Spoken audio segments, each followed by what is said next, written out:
ಅವರನ್ನು ಮನದಲ್ಲೇ ಸ್ಮರಿಸುತ್ತಾ ಈ ಸಭೆಯ ಸನ್ಮಾನ್ ಅಧ್ಯಕ್ಷರೇ, ಅತಿಥಿಗಳೇ, ಪೂಜ್ಯ ಗುರು ವೃಂದವೇ ಹಾಗೂ ನನ್ನ ಸಹೋದರ ಸಹೋದರಿಯರೇ, ಇಂದು ನಾನು ಗಣರಾಜ್ಯೋತ್ಸವದ ಬಗ್ಗೆ ಒಂದೆರಡು ಮಾತುಗಳನ್ನು ಹೇಳಬಯಸುತ್ತೇನೆ.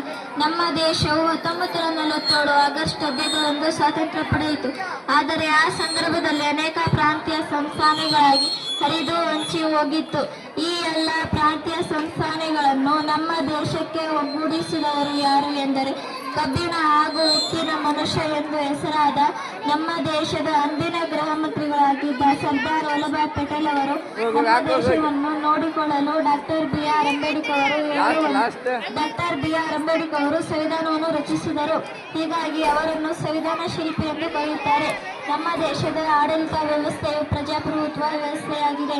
ಅಂದರೆ ಅಮೆರಿಕದ ಮಾಜಿ ಅಧ್ಯಕ್ಷರಾದ ಅಬ್ರಹಾಂ ಲಿಂಕನ್ ಅವರು ಹೇಳುವಂತೆ ಜನರಿಗಾಗಿ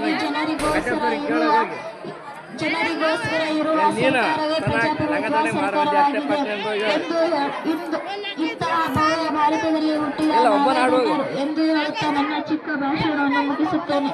ಜೈ ಹಿಂದ್, ಜೈ ಕರ್ನಾಟಕ ಮಾತೆ.